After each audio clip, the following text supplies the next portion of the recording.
Scott.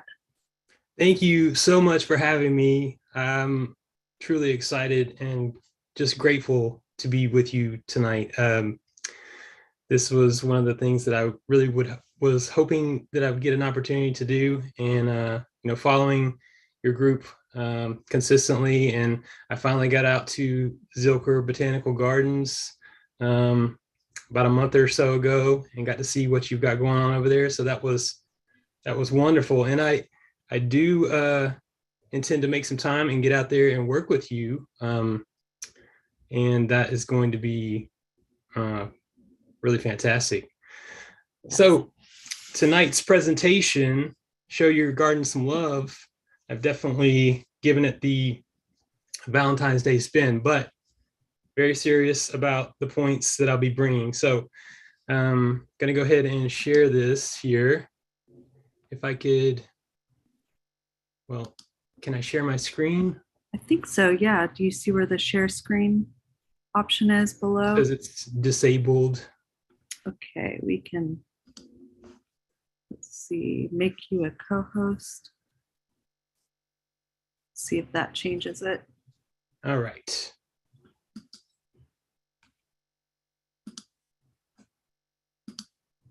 Great.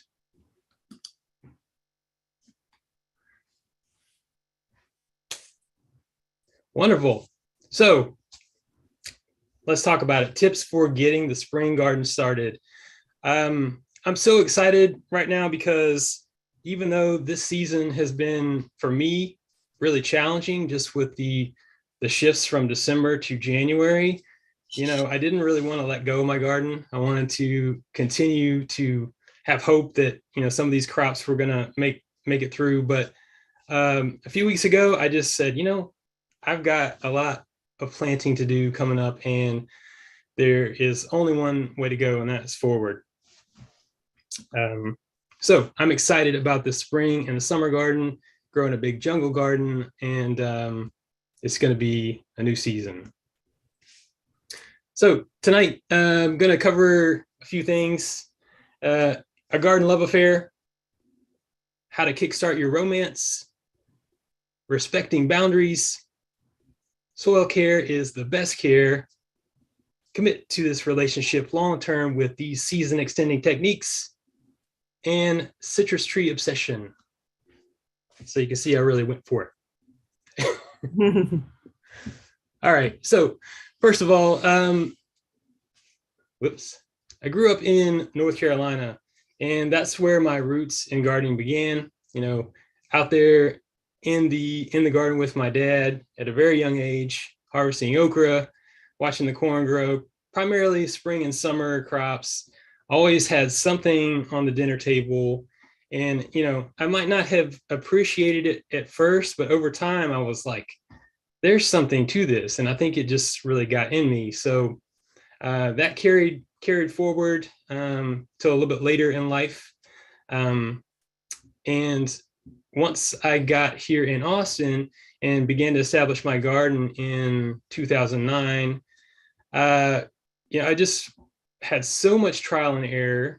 And at first, planted my tomatoes in the shade, barely cultivated the soil, ended up with some really leggy tomato plants.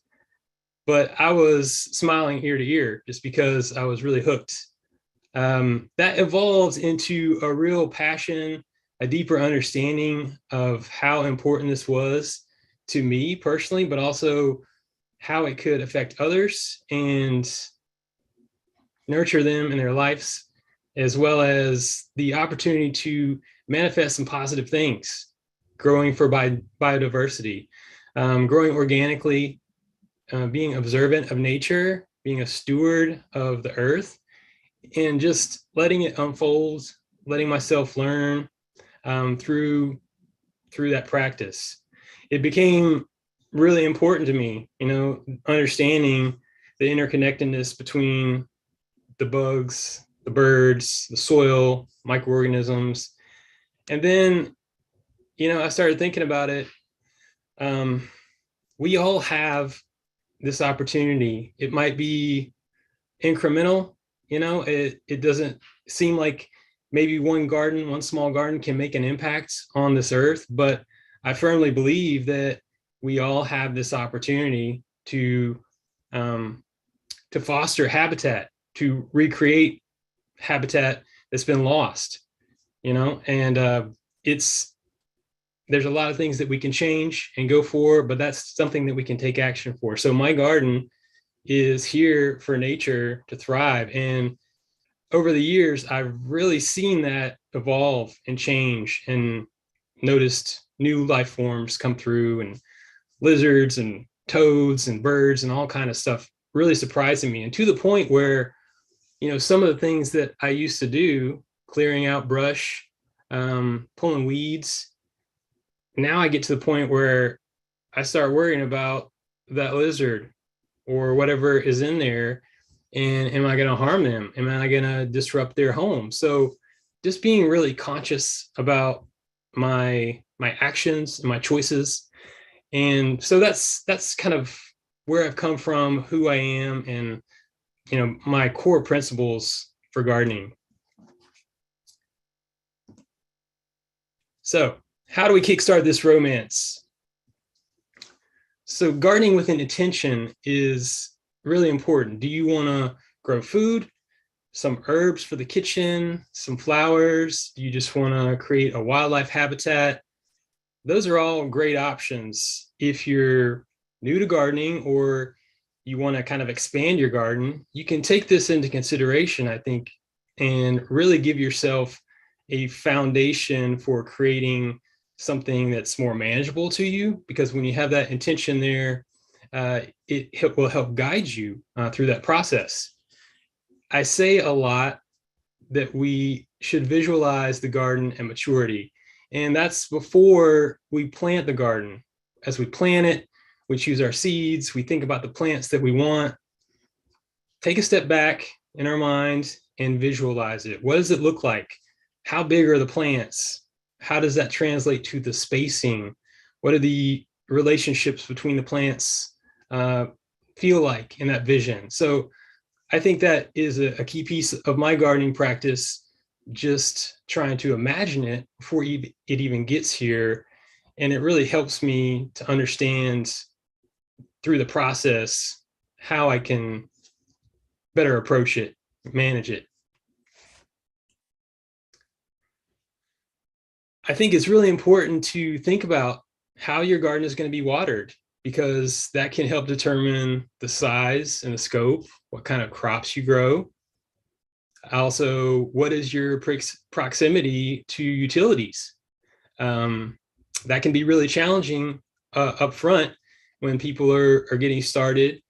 And also, if you're planning to grow a big garden, particularly here in the spring, as we get into the warmer season, might be good to think about setting up drip irrigation or soaker hoses ahead of planting, because when you get things growing, it can be a little bit difficult to get in there and hand water. Maybe that is your go-to, and that's fine, but think about it, visualize it, and understand all these little nuances as you begin your gardening journey. If you're going to use Oyas or some other type of subterranean irrigation system, you want to get those in before your plants really start maturing. And one of the cornerstones, healthy plants are more resilient against pests and disease. I think we can make our best effort to grow, but if we don't satisfy the growing conditions of our plants, then it's going to be hard for them. They're going to be stressed out, and nature is going to respond with a unique balance, which is not always what we're looking for in the garden. So it's very important to think about all these criteria that our plants need. How are they going to get watered? Do they have enough space?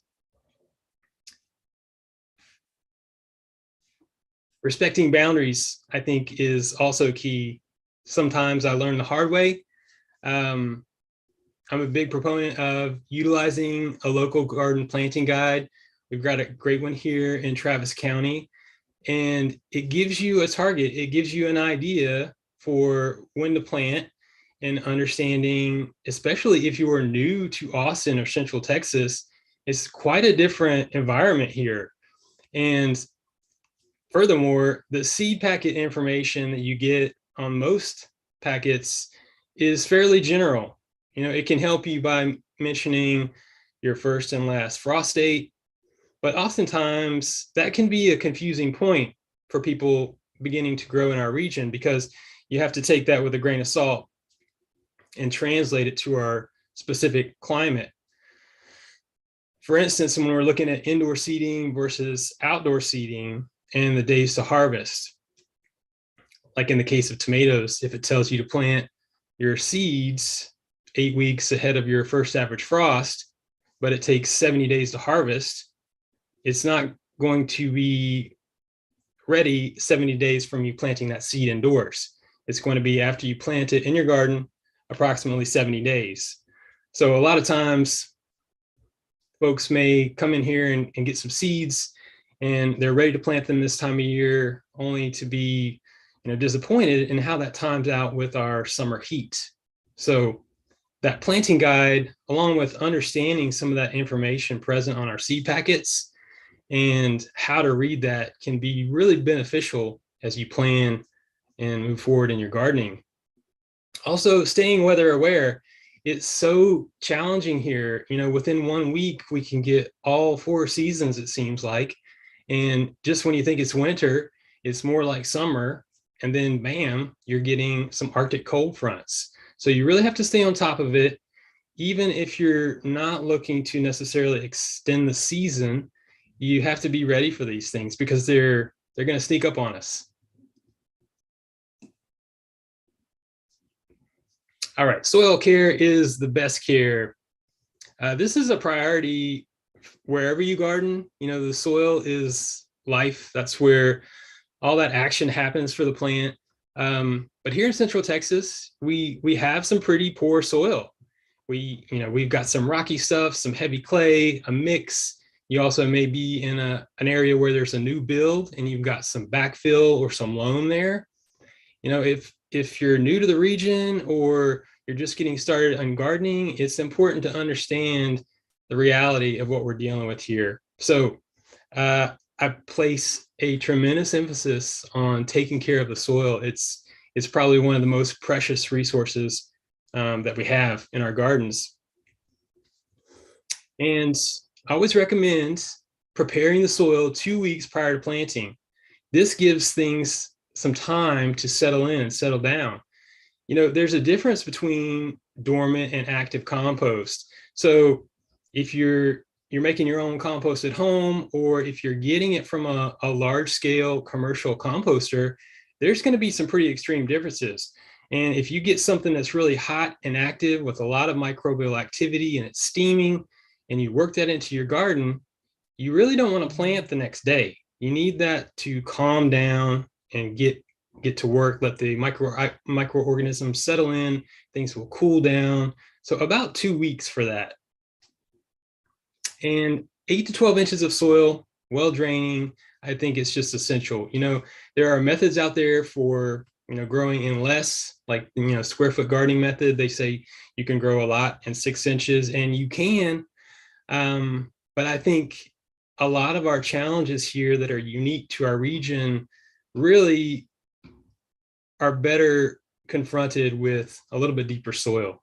So 8 to 12 inches is what I recommend.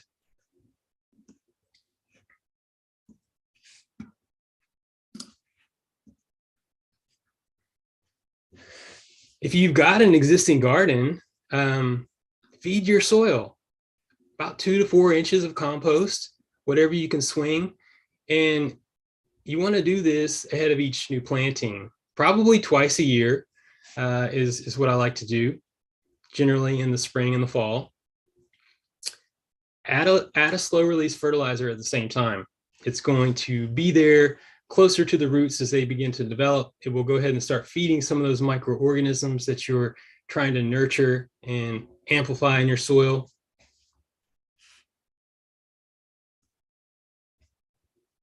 And this is a new one. I think I don't hear talked about a lot necessarily, but we get some issues in the garden, especially if we're here planting intensively year round. Flea beetles, cucumber beetles have really come on strong for me since the last fall.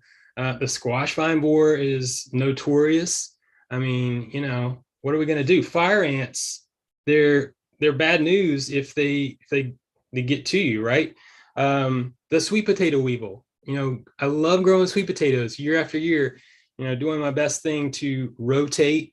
I'm curbsiding any of the affected material, so I'm not keeping those weevils in my garden. But beneficial nematodes are a microscopic, worm essentially that you can deliver to your garden soil, and it will help you strike a balance. I think that's an important element of us approaching gardening.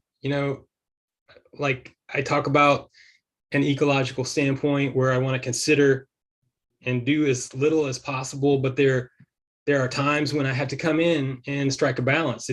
If I'm creating the conditions for some of these insects to thrive and feeding them essentially, then it only makes sense for me to consider taking this action to curb their populations specific to my food producing garden. You can order those online. Arbico Organics, the Natural Gardener carries them, but check those out. Beneficial nematodes. I think they can really help with a broad array of insects. And that squash vine borer, what are we going to do? So let's talk about season extending techniques. This is something that I have played with for years and years. And I really approach this just from my own practical ingenuity. I'll see ideas, videos online, and I'll think, okay, what can I get away with here? And the system I developed is really based on, first of all, cost. How can I get these resources, for the right price? And then how can I, work smart, not have to cut things so much. So the garden hoop system that I utilize, I don't have to cut my PVC. I buy the 10-foot PVC and I use a 12-inch piece of rebar. I drive that into the soil and I place the PVC right on top of it.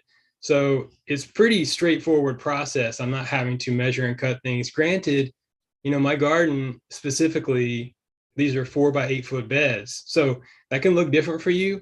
I know some folks will use dry fittings and cut the PVC and make it a little bit lower.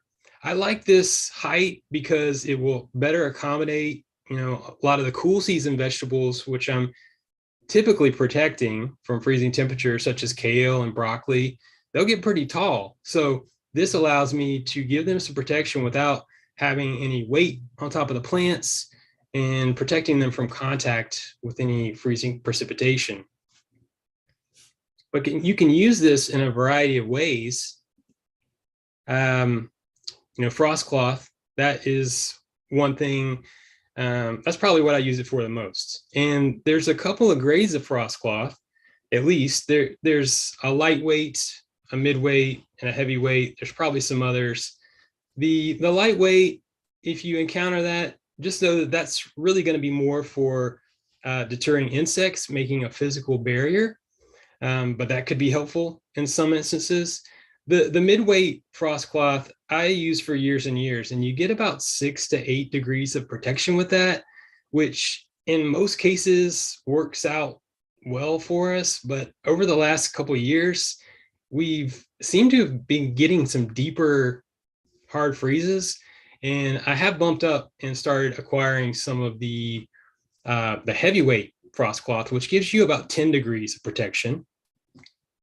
I also think it's fair to mention, when we're anticipating some weather like this, it can be a little bit rough if you're waiting till the last minute or if you're waiting for the rush, because I know that the nurseries are cranking out these types of materials as fast as they can until things sell out. And they can be an investment as well. So I always encourage, kind of balancing that over the course of the season. Maybe you can invest in them periodically so that you have stores of them available when the time comes. And shade cloth. I mean, I think what I've come to is I just want a giant shade cloth structure over my garden come July, because it can be so brutal out there. But this stuff really helps. It cuts the UV rays down. It keeps the soil a little bit cooler, and it can really help you extend the season, even in the winter. I think, throwback to last December when we had some pretty above average temperatures, consistently throughout the month. Those soil temperatures, I think it was like the perfect storm for my vegetable garden. When we got hit with those hard freezes, it was just too much. And a lot of the plants will bolt even if they survive. But in an average winter, we're getting daytime temps up close to 80 periodically in December, January. You have some of the shade cloth on hand, and that can help you create a buffer for those plants, keep the soil a little bit cooler, and hopefully you'll have more nominal growing conditions for them. I think this can be tremendously helpful. And certainly in the summer. I think if it was over my garden in a giant canopy, it would really be for me, just so I could be out there more. So a couple of other things that I think are amazing for helping to extend the season, let alone using year round, liquid seaweed. This can be easily applied with a pump up sprayer or with a watering can. I feel like my plants kind of shine or gleam or kind of have this resilience to them. Applying it regularly will give you the best results. They'll be more fortified and better able to withstand these fluctuations that we get in our weather, as well as, it will make them a little bit more impervious to freezing temperatures, extreme heat, and insects. I think are less likely to really go for the healthy plants that have been given seaweed regularly. Mulch is another thing, and it really goes back to soil care. Okay. It does a lot for plants, forming a physical barrier so that you don't, if whether or not you're watering by hands or it's a heavy rain, anytime you get some soil splashing on your plants, there is the potential to transmit some soil-borne diseases. So mulch forms a physical barrier there and helps to prevent that. Also, when the plant leaves lay on the mulch, it's going to be a better scenario than them laying on the soil that's closer to the insects, and they're more likely to chew on them at that point. It will help you retain moisture, which is going to be beneficial year-round. And not only in the summer when we think about watering a lot, but in the winter, because that moisture in the soil during freezing temperatures will really keep the soil a little bit warmer. It's going to stay warmer a little bit longer than if that soil was really dry. So mulch bolsters that, and then also keeps the weeds down. So it's a season extending technique with multiple benefits, both the seaweed and the mulch. Yeah, I really like the pine straw mulch for my vegetable garden. It can be difficult to acquire, but if you look online, there may be some folks in Bastrop or other areas that may be willing to let you come out and get as much as you want. Otherwise, you can find it oftentimes at the Natural Gardener, one of the only places that I know of that sells it. And to that end, it's a really precious resource in my garden. And I tend to collect it at the end of the season, and I'll put it in big planter buckets and I'll reuse it. It will break down a little bit, but that's okay. It's going to help to build my soil, and it's something that I can use for several seasons.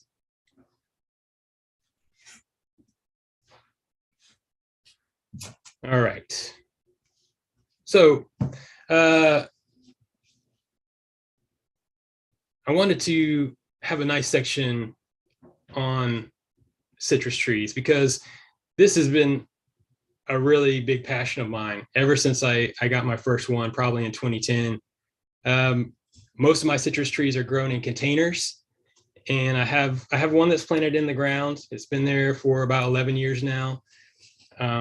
Made it through last February with the ice storm fairly well. It's on its way back.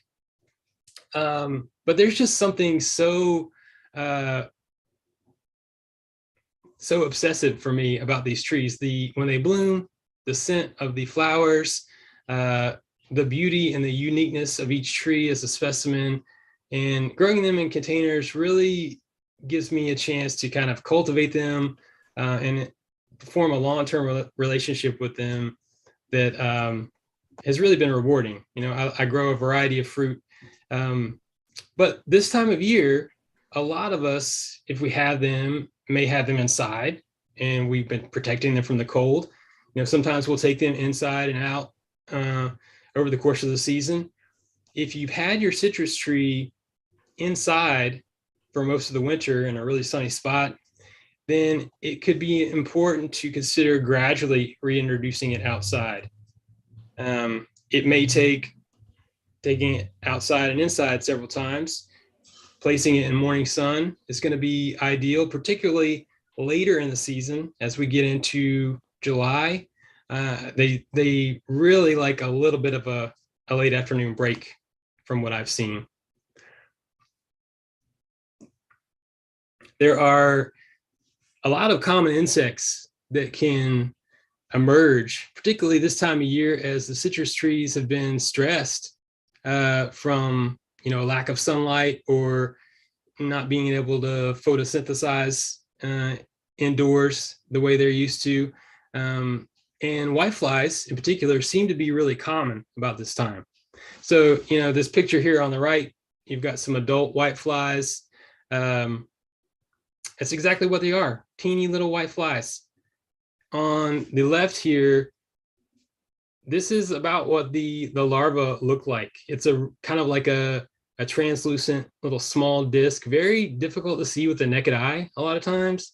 But if you find either one of these on your citrus trees, then you really need to take some action because they can multiply quickly, and they're going to weaken your tree as you're beginning to get it outside for the spring and reacclimate it.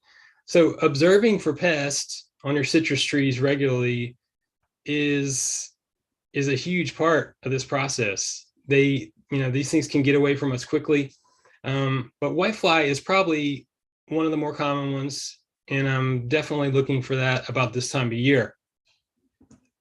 There's a few more here. Grace, I can't.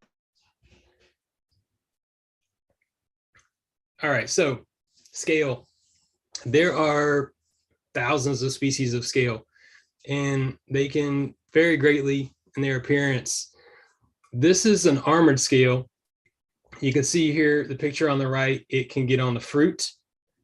And I've got a microscope shot here on the left. It just, kind of looks insignificant. Like, it could look like a speck of dirt or something. You're not sure what it is, but it's a tiny little insect that's sucking some juice from the plant, and it's got this waxy coating. Very, very difficult to control a lot of times. It doesn't respond well to sprays because of that waxy coating. Oftentimes, through observation, physical removal can be one of the best things. You can, take a little soapy water and a rag, and they'll come right off. Now, that is a pretty tall order if you've got, an infestation kind of similar that you see on this lemon here. There's some stronger things that you can use, but I really like to do physical removal as much as possible. I have a little attachment for my long-handled wand. It's called a bug blaster. similarly, you could use a standard nozzle on the end of your hose and really just try to blast them off. That will make some headway if you do it consistently. And then if you're trying to wipe them off with some soapy water, you can help keep the populations down. There's another one that's even less appetizing, the Cottony cushion scale. And you got the adults here on the right. They're really pretty funny looking. A lot of times they'll start out on the underside of the leaves. You see here along that main vein, that leaf, and they're pretty vulnerable as they emerge. And you can blast them off, or you can oftentimes hit them with some insecticidal soap at that level. But when they get to this stage where they're big and white and cottony looking, they're wiping them off, blasting them off. It gets a little bit more tedious. So you need to keep your eyes peeled for scale on citrus trees. As much as I love them, it's like putting some candy out in the garden. I mean, you can't blame these insects for coming along and taking advantage. And they're gonna blow in. They're gonna come off birds. It's bound to happen. So scale, definitely something you want to keep your eyes out for. Leaf miners are another common one, and these don't really bother me as much. They tend to be more cosmetic, in my opinion. This picture on the right, that's a pretty common top view, where you'll see some mist formation in the leaf structure. And when you flip it over, you'll see these little zigzag patterns. It can vary greatly in how it looks, but it's just a little larva of a fly that's eaten some of the membrane in between that leaf tissue. And then they're going to move on. So they can build up, and there's a potential for them to be a significant issue, but I haven't, in my experience, seen them get that far. And a lot of times I may prune off some leaves, but primarily a cosmetic issue.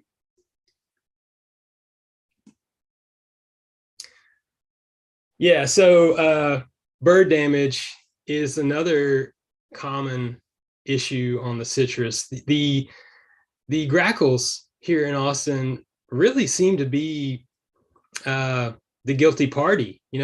I do see some other birds out there from time to time, but there's a specific point in the summer when I think the grackles are starting to get irritated, maybe by some insects that are getting on them, some mites or something like that, and they'll use the citrus oil. I'll observe them, they're preening their feathers with some of the citrus oil as they peck at the fruit, and they're directly preening their wings. So it's pretty ugly sometimes. Over time, these holes that they peck into the fruit can get a little mold on there, or start to look like they're kind of funny, or you might think there's a disease on there. But quite often it can be just a cosmetic issue. Occasionally it'll get deep enough, or you may get some stress on the fruit when it might kind of split and get ruined at that point. But many times I can cut off that section of my citrus, and it hasn't bothered the fruit at all. There's some things you can try. I've just about tried it all. I've got a picture of the scare tape here on the right, and that comes on a roll. I don't know how effective this is. I feel like maybe I need to use 10 times as much as I've tried, or it's like one of those things you have to move around in the garden, because it seems like they'll get used to it, and maybe it throws them off at first, but it doesn't work after that. I've heard about people using old CDs and putting those on some strings and hanging them from their trees. That can do the similar thing with the light reflection. And I think about bird netting sometimes. That's something I always hold off on using, it can have a negative impact on wildlife, and that's the opposite of what I'm going for. But if if you had one tree and you were really plagued by this issue, you could probably come up with a way to, come up with some type of, protective structure that would deter the birds and also wouldn't really present a risk to wildlife.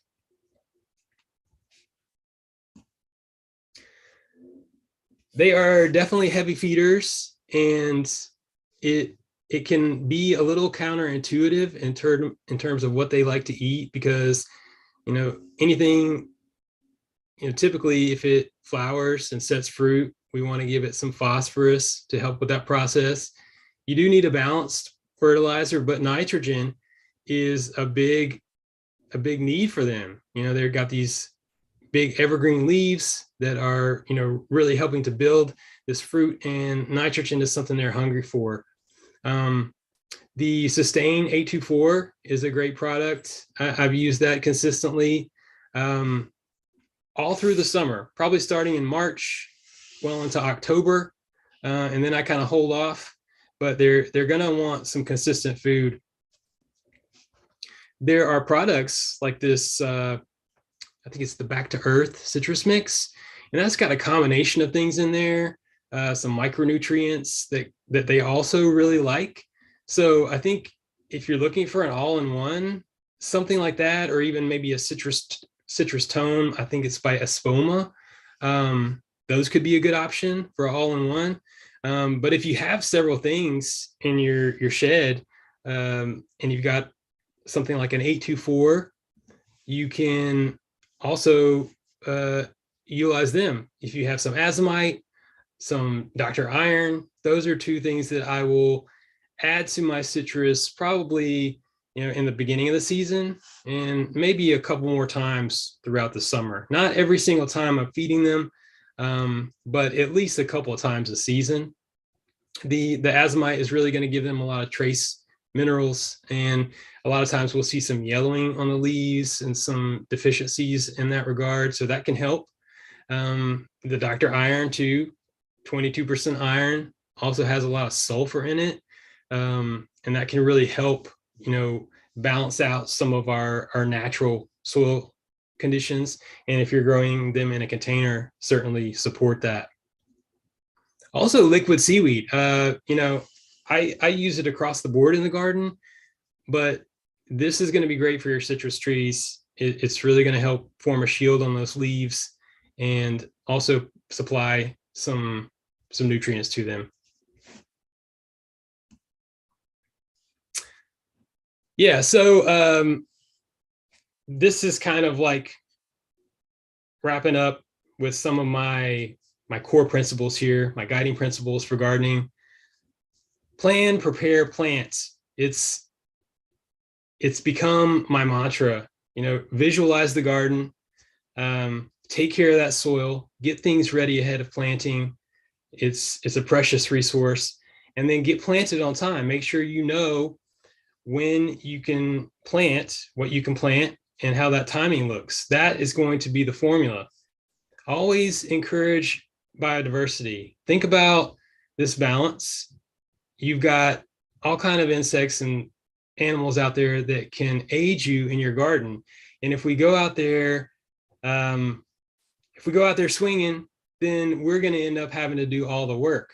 So biodiversity is bringing on the garden allies to help us be successful.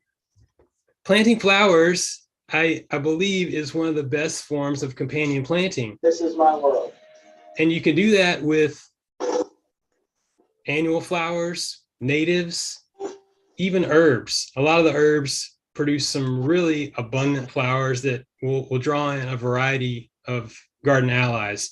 And you want all kinds of sizes and shapes of flowers too. That's going to really add the diversity element for you. And enacting the lowest level control for pests and diseases. If I can let nature take its course, I'm going to do that.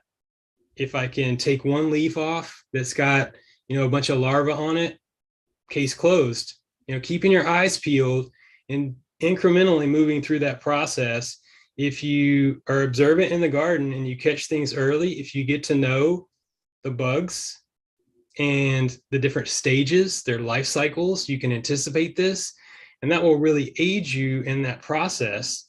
And each time you choose to do something or not and utilize the lowest level control, you're going to be safeguarding the natural balance of that's in nature.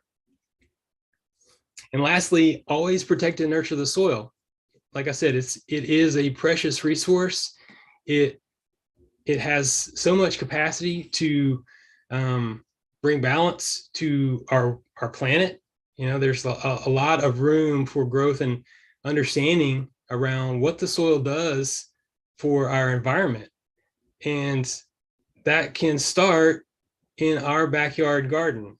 So when we learn to care for, cultivate, and appreciate our soil, then we have the capacity to share that message with others and do something that is going to be really good for us by and large.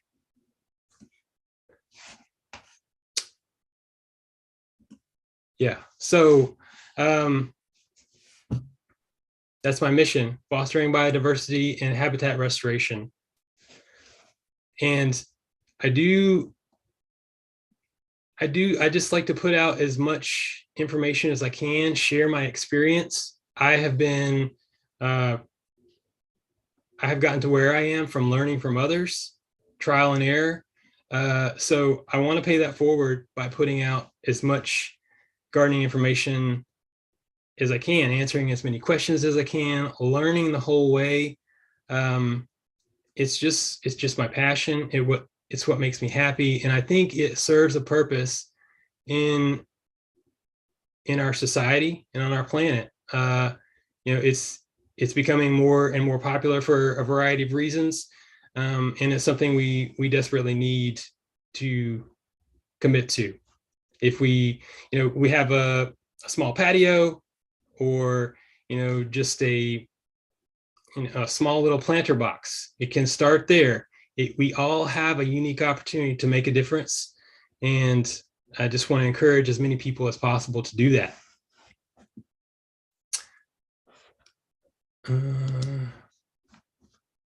So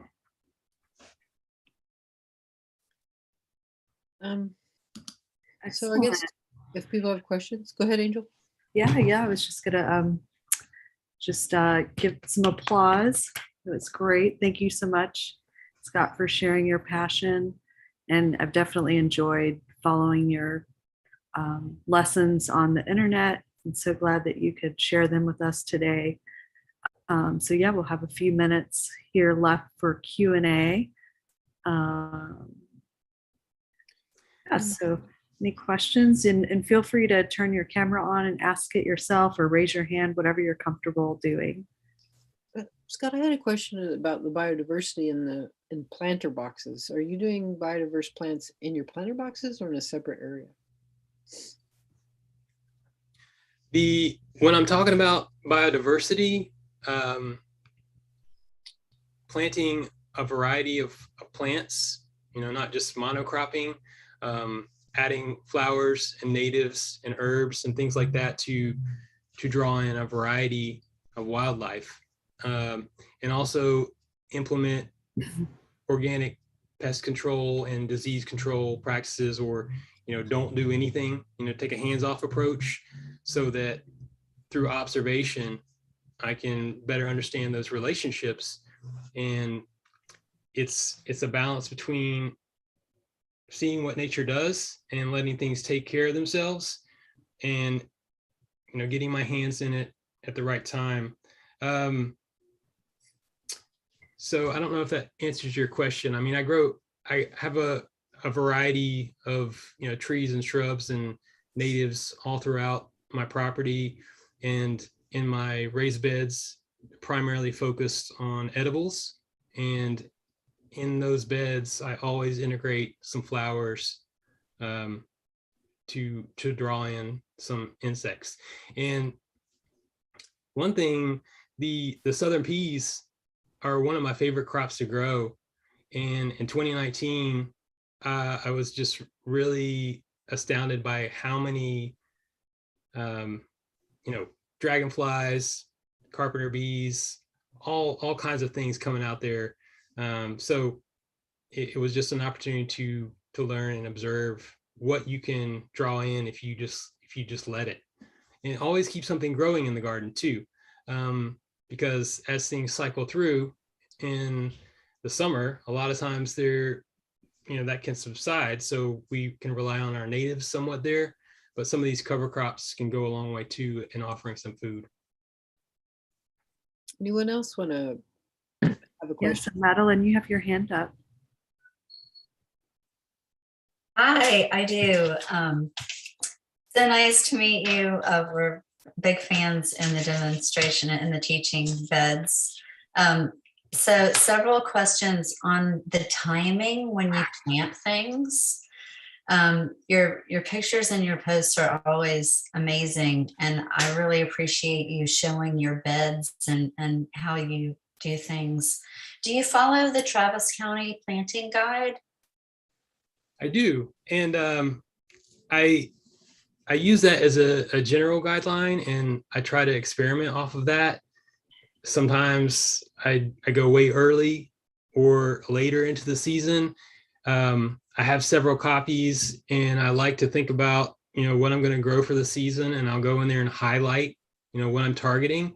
And for instance, if it's the fall season, I'll take that and fold it over so I can more closely read the vegetable and then its target time frame for planting, so I can see that clearly. But I do use that. However, there's a lot of stuff that's not on there. So some of that just comes from watching videos, seeing other garden educators out there trying different things, and then giving it a shot. Like ginger and turmeric, I absolutely love growing those. They're fairly easy to grow, in my opinion, but they're not on that list. But you have to kind of experiment and follow these paths as they kind of come to you. I think that's really how it hits me a lot of times. I'll hear about something, or I'll just curiosity, I think is probably one of the greatest drivers. And chayote is something that I'm still trying to grow in my garden. I've been able to sprout it. I just have yet to get it established in my garden, but I'm hoping to find a protected spot and get it established in a season, and hopefully overwinter it, and see where we get to. I don't know, that could be short-lived, but I think experimentation outside of that planting guide is definitely something that we should keep our eyes open to. But it gives you a pretty good framework for approaching it, especially if you're coming from Maryland or something like that, where it's just completely different. And a lot of times, certain parts of the country, they're growing their tomatoes and carrots through the summer in the same season, and it's just wildly different. So it gives you a framework for understanding how you can grow some of these things in a year-round environment, but not exactly how you would think, or necessarily how a seed packet will tell you to grow them.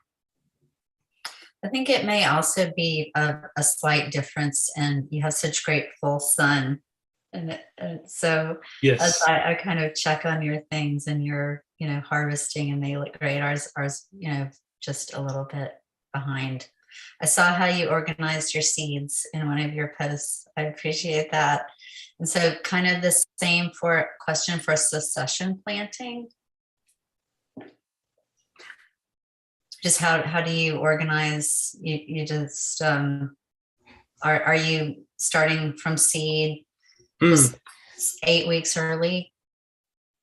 Yeah, no. So that's the thing. I don't have an indoor seed starting setup, and I never have. I I would like to do that. I've just been limited. It's a fairly small house. I just not something I have built in, but I need to, because there's some real specific challenges to direct seeding that I think I'm ready to try, starting indoors. A lot of times pill bugs or things like that, particularly in succession planting, can be really difficult. Lima beans, some years I can't for my life get those things to sprout before the pill bugs get to them. But I know if I could, get them a little bit of a head start indoors, then I would be better able to get them going. So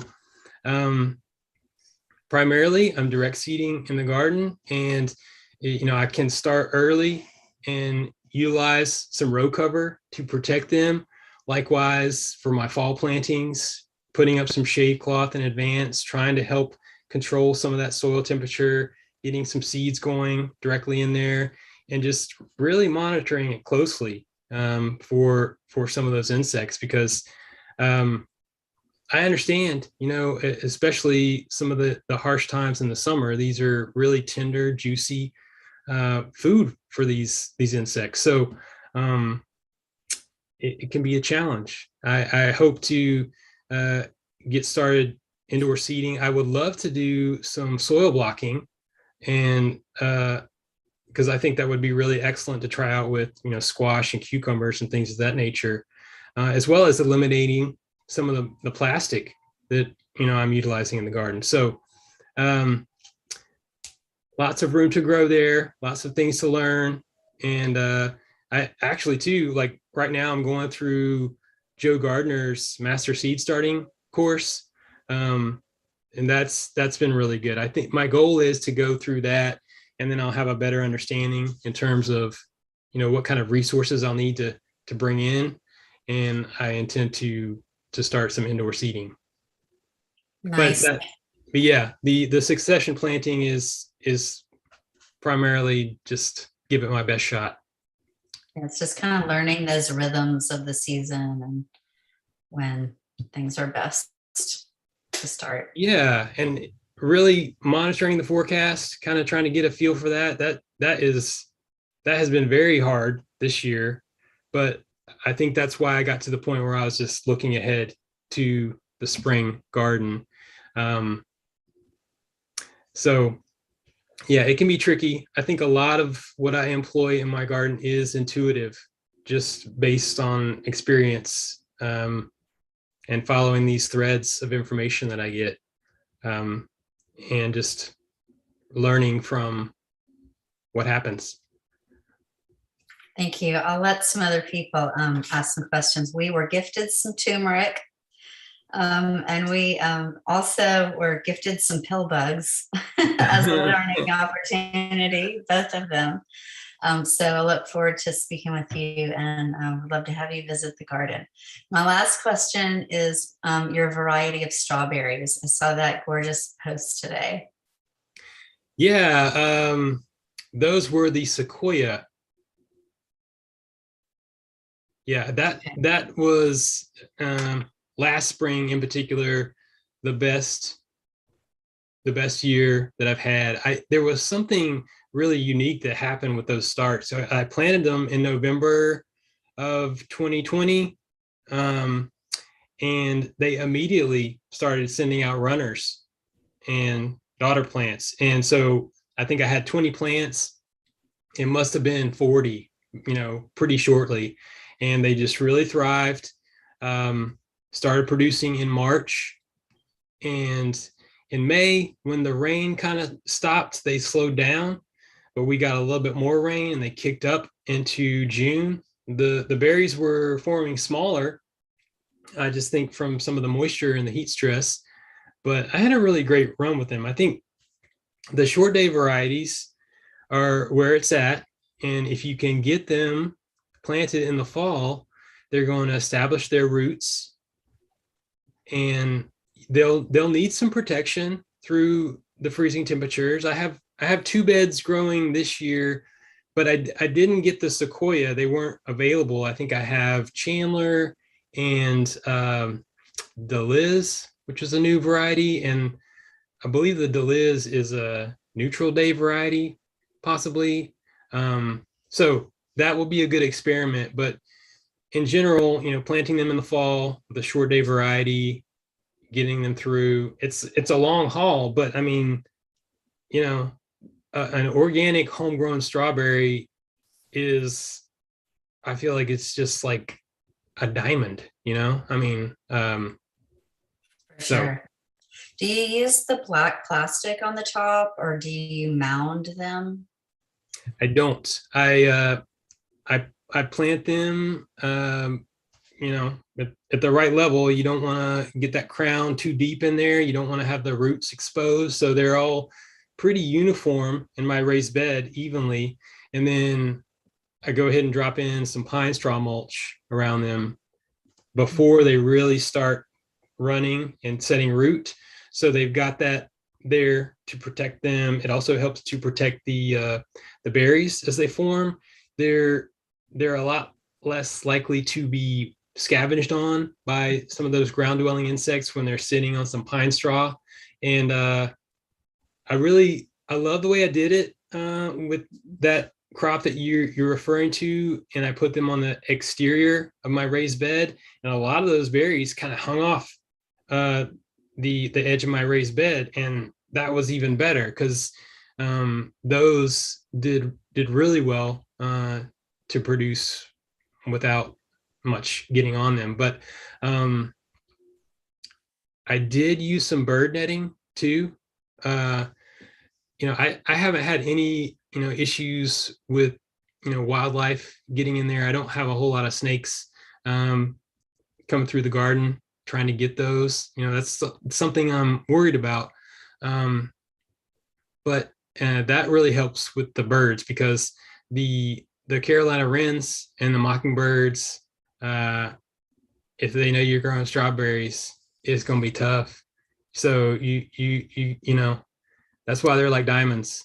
You just gotta put a lot into it, and it's a real treat. All right, well, keep trying. I'm having good luck with them in grow bags also. Oh yeah, Thanks very much. Have you seen the method with the Smart Pot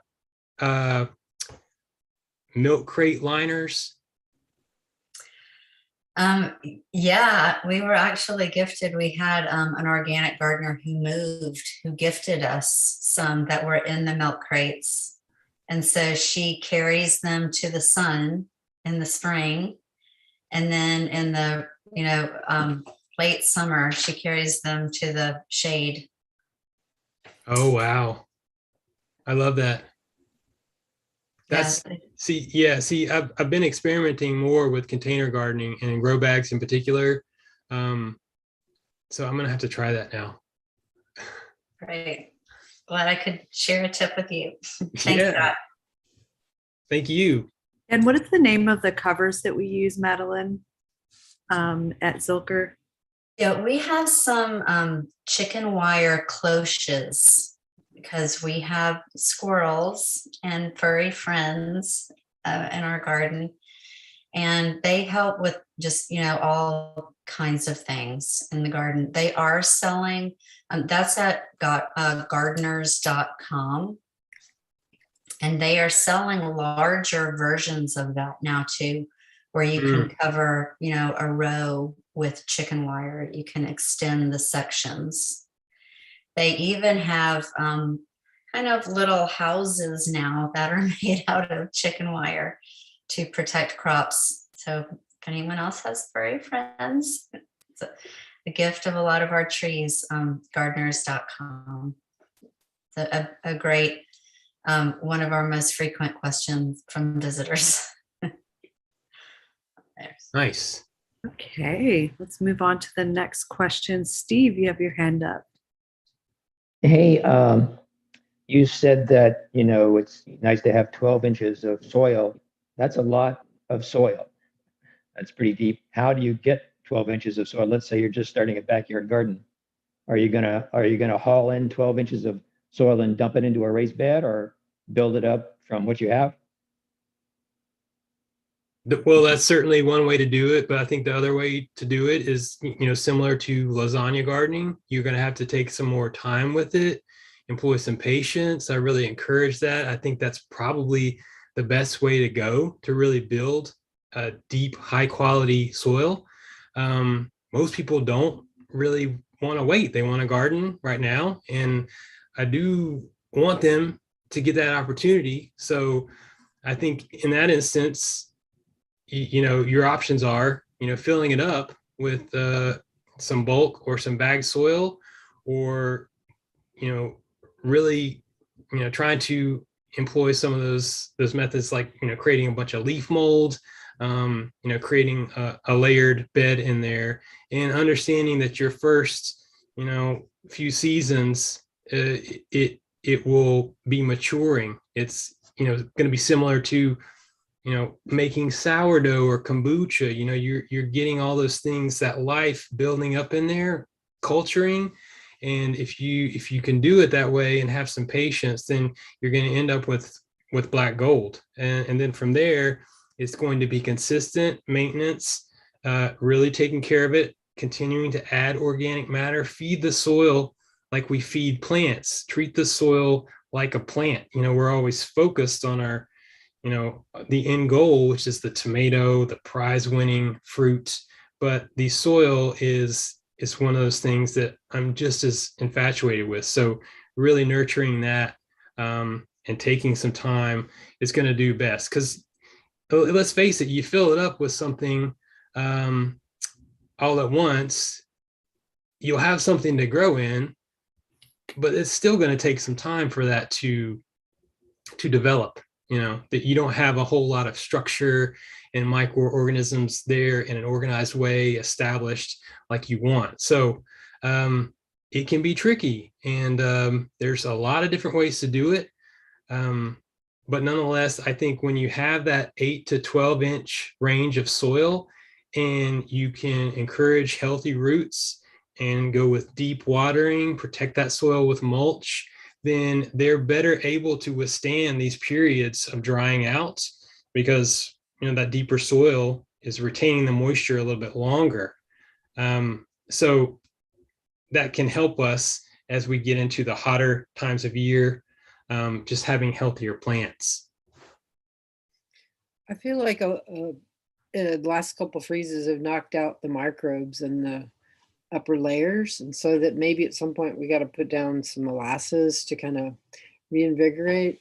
I kind of been holding off from doing it because of the colder temperatures, but I think when we want I just really feel like our plants aren't thriving right now because of that problem, and I'm not Yeah. seeing a lot of growth, and even though it's rained and stuff, so I'm thinking maybe a little molasses may be in order in another couple weeks when it warms up more. Absolutely. I really like to add granular molasses when I'm adding my compost and fertilizer, because that's going to help build it up a little bit with some of that mass. Every little bit counts, but also, like you're saying, feed those microbes, encourage those populations to come back. Hey, Darlene.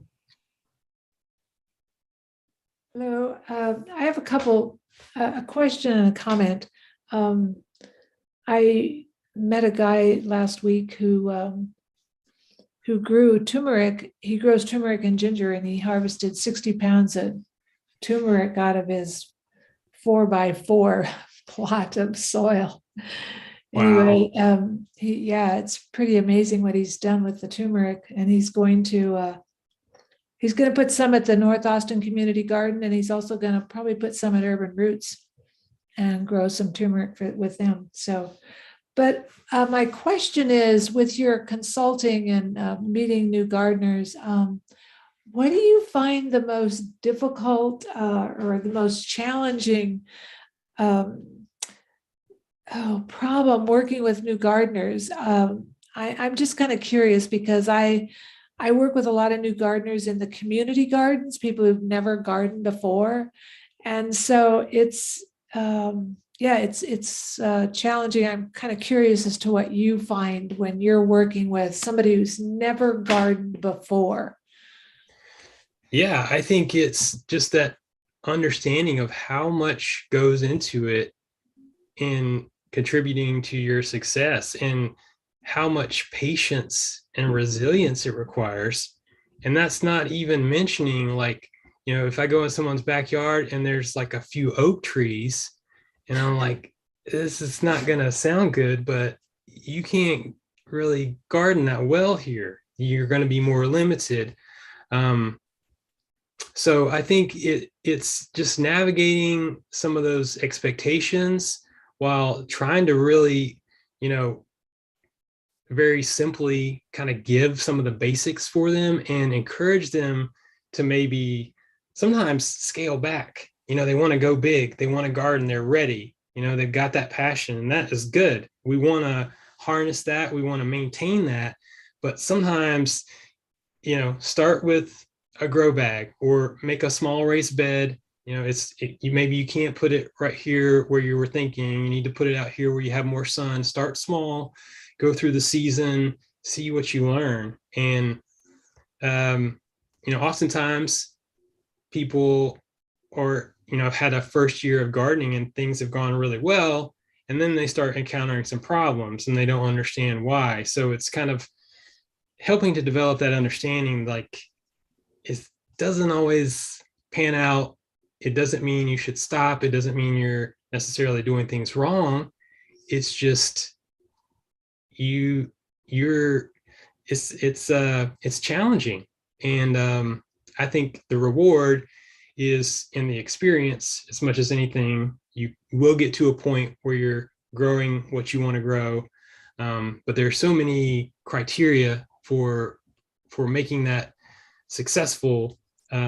It's oftentimes negotiating the expectation with that passion. I think what I find is most people don't understand the number of variables that we don't have any control over. Yes. And so they don't put that into the equation of gardening. And so it's difficult for them to have that patience and, like you said, have the understanding. I'll just make a comment. I think it's podcast number 137 with Joe Lample, Joe the gardener, who talks about the soil food web. And I refer all my people that I mentor to him, to that podcast, because if they don't understand the soil, they're not going to get it. That's the way I feel, because I think you're really right. It's all about the soil. I mean, he says that pretty much in every one of his lectures or podcasts. So it's really simple, and he can break it down pretty easy. So, yeah, I'm tremendously inspired by a lot of his work and his podcasts. It just creates so much curiosity in me, and it reveals so many different facets that I hadn't thought of. And the way, he brings on, different people and their specialties. And then, that's when you really get into something, because it's like someone who's committed to growing garlic and that's like what they do. They are on a different level, but it's in a way that really gives you some insight. So I'll keep that in mind. I don't know if I've listened to that one specifically. So do you plant your potatoes on Valentine's Day? I'm just curious. If I'm on That's top what I of was it, told by a sunshine gardener that's been gardening there for 30 years. He said Valentine's Day is when you got to plant your potatoes. So I'm just curious if you planted yours today. I didn't. I've been meaning to plant them for a while. And one of the things that's really fascinating to me about potatoes is, I'll always hold back a few from my harvest and see if I can get them through, and they'll sprout. And I try to get them in early. Usually I'm caught up and dragging my feet in something. But I kind of take that indication from the seed potato. When it's growing, it's responding, and I feel like, let's do it, So oftentimes that's in January. Oh, okay. Yeah. And I think a lot of times what the boundary is if you're waiting to get seed potatoes from the nursery, then those shipments can be delayed. Mm-hmm. And so then, you're going to be left with getting something from the store, which is not a terrible option, but I think it is important to understand the difference in organic store-bought potatoes and seed potatoes.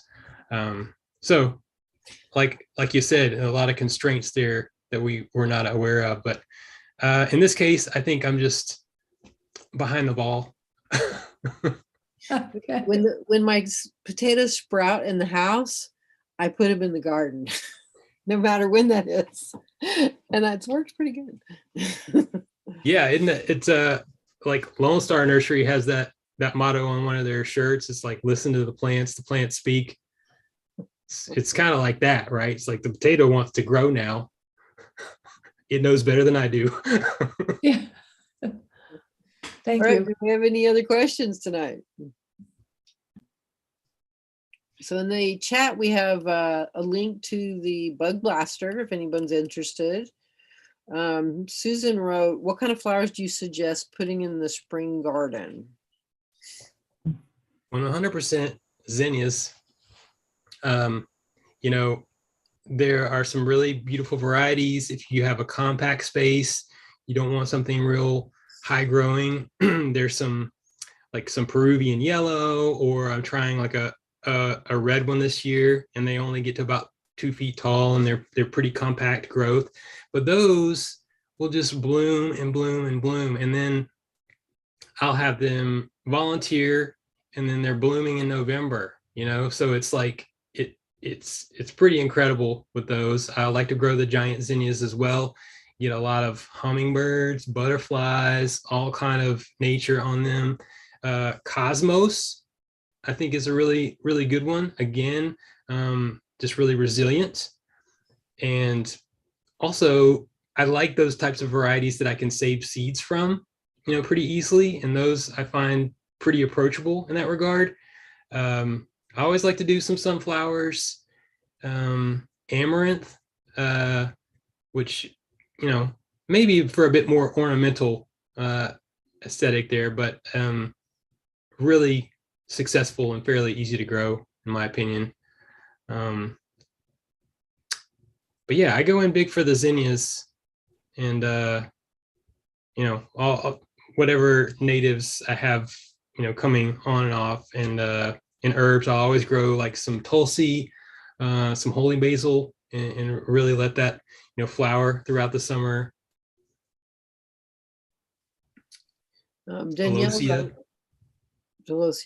Danielle wrote, basil is amazing. You can use the leaves while it grows, and then once it flowers, it's basically a bee magnet.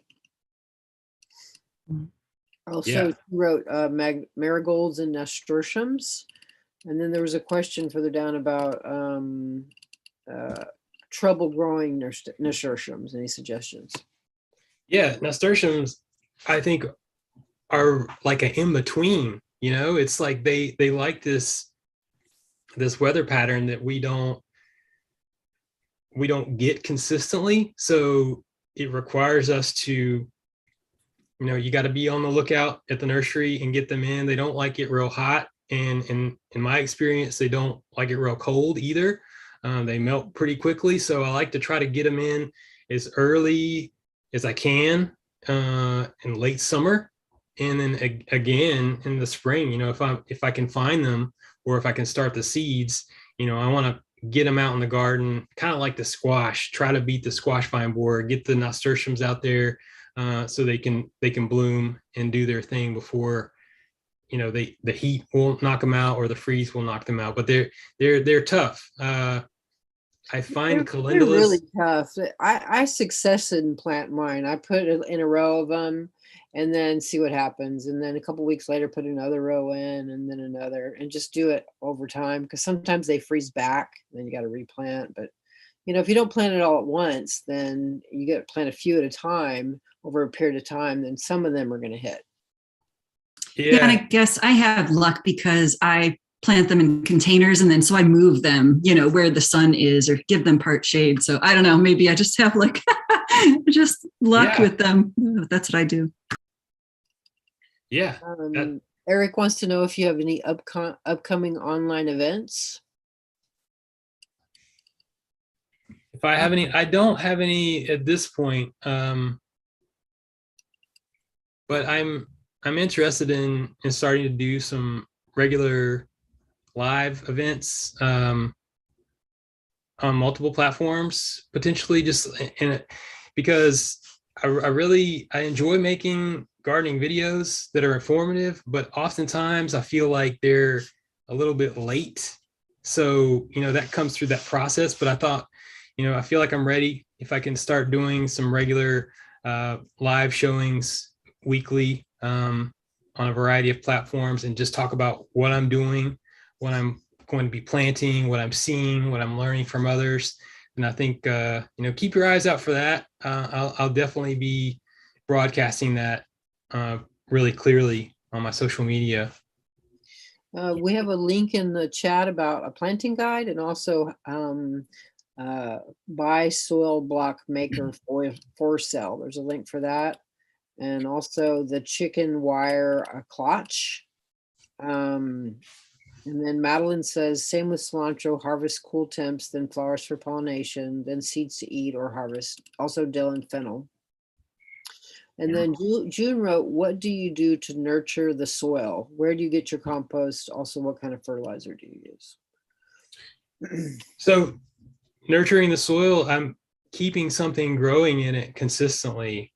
So cover crops, if I'm not planting any vegetables, whether it's cool season or warm season in the winter, things like crimson clover, hairy vetch, just to keep something in there to, keep those microbes busy. They're also, the cover crops are acting to protect it as a physical barrier. And there is some capacity there for adding nutrients to the soil with nitrogen fixing. And mulching it otherwise, whether it's chopped up leaves or pine straw, covering that soil with something is going to help preserve its integrity and all that life that you're going to foster there. Also, not letting it dry out completely. If I'm not going to be planting or harvesting or growing something in it, then you might think, well, I want to conserve water, but also I want to preserve my soil life. So, and that's the case why I choose to grow cover crops, because I think that works. But yeah, cardboard. Yeah, that would work as a physical barrier. Great point there. I do generate my own compost, but I also, my garden is at the scale, which I do bring in some compost, and I've been using the Happy Frog soil conditioner pretty consistently. I do like that product. It's got a good balance with the bat guano and the earthworm castings. It's got a really consistent texture and smell to it. And I've seen consistent good results with that. I've also experimented with the Back to Nature, the Nature's Blend. That's got like some manure compost and some cotton burr and some alfalfa meal. But diversity is going to be important there. So I like to, even though I stick with the Happy Frog soil conditioner consistently, I'll throw in something different from time to time, really want to spice it up. And then for fertilizer, I tend to use the Sustain brand 824 or the 464. And I use liquid fertilizers too. I like the Holy Mackerel from Fox Farm and the Neptune's Harvest fish fertilizer. I really enjoy doing foliar fertilization really early in the morning. It kind of gives me an opportunity to observe my garden, commune with it, and I just feel like I'm getting a little bit closer to it when I'm applying the foliar fertilization. So I'll do both of those in tandem.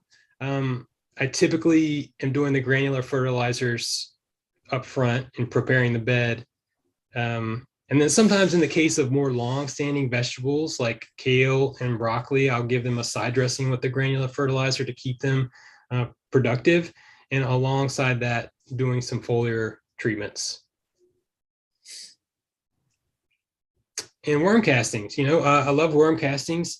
They're kind of, pricey to do on a large garden, but if I have a a plant that I'm really trying to nurture and it's just doing well, I'll offer it some worm castings, give it a little extra special care. So somebody had a question about what podcast series you all were referring to. I don't see it in the chat. Joe the gardener. Oh, Joe the gardener. Okay. I think it's just Joe Gardner. Joe Gardner. Okay. Yeah, Mary, do you want to plug our next event? We're hoping it'll be in person, but yeah, we're going to do a scion swap. Oh yeah, yeah. But that's what we're hoping to do. That We was haven't written that up yet. So we were hoping to do a how to graft with Ed Self, and hopefully it'll be in combination with the group Rare Texas Growers Group, I think they're called, and they're going to bring a lot of cuttings, and hopefully we'll post ahead of time so that you can bring them too from your fruit trees, and then you'll be able to trade with people, hopefully in person, so that you can graft your trees at home, because I know we've all suffered a bit from these really cold temperatures and have lost grafts on some fruit trees. And grafting is sort of the way fruit trees are made. If you're buying like a bare root tree, it's been grafted already. It's got a rootstock and the fruiting part, and it's attached sort of at the bottom. And sometimes that gets killed by too cold a temperature. Like I think I lost a lot of my peach tree tops, and it came up from the roots instead and lost the graft. So it's important to have those grafts on your trees so that you're growing the right variety for your area and the number of chilling hours that's needed. And sometimes you have to help the tree out and re-put on some grafts to get fruit going again because sometimes you have a peach tree and it just never blooms, and it's because the graft's not on there anymore for some reason. It's been killed. Does that make sense? Yep. All right, we'll be Yes. Forrest, did you have everybody on our newsletter. So if you're not signed up, it's free on our website, and we send out reminders for all of our events. Forrest had a question?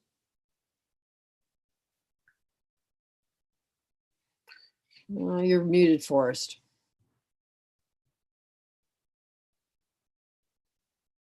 You gotta unmute. You know how to unmute, Forrest? Still can't hear you. To unmute there. Okay. There you Okay. Yeah, I had a question about where Scott would send students to look up the additional information and educate themselves on insects and pest insects, and showing that in organic gardening that pest insects are generally caused by stresses of nutrients or weather. And if it's nutrients, you tend to the nutrients instead of trying to pound the pests and kill them. Mm-hmm.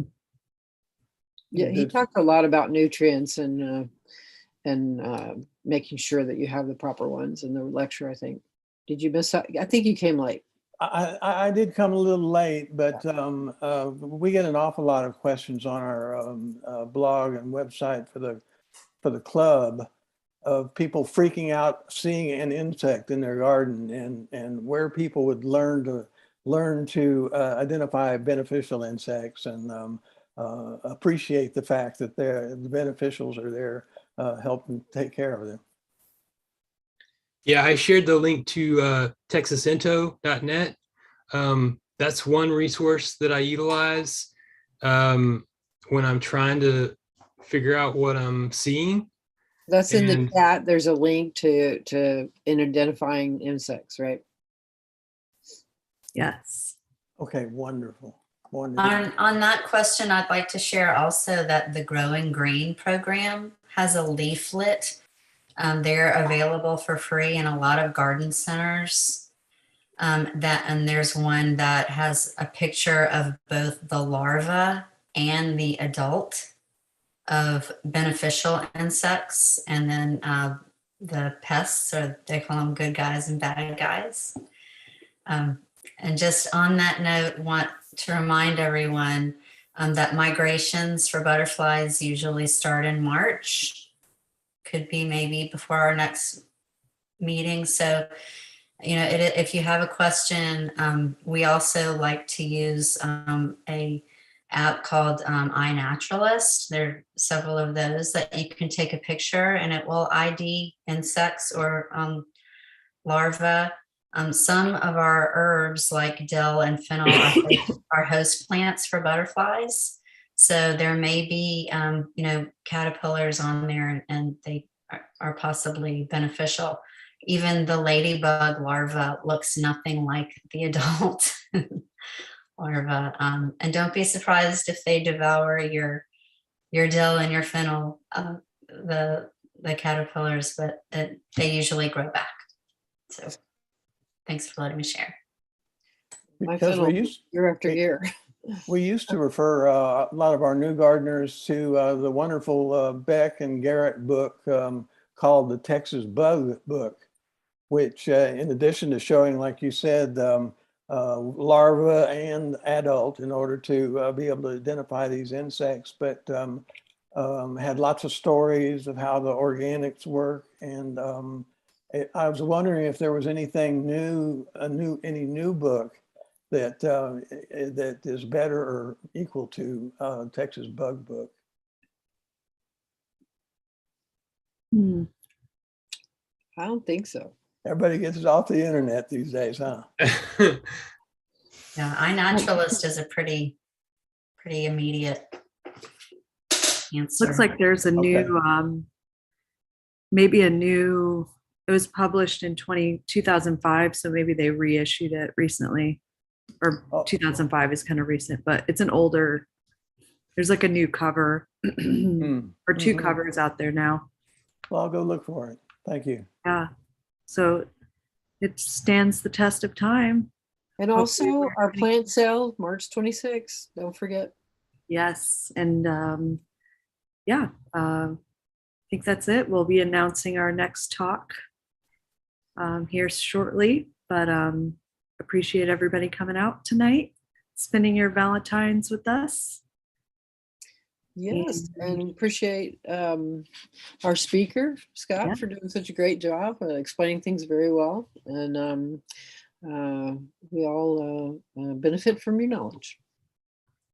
Thank you so much. Great program. Thanks, everyone. Have a good night. Good night. Night.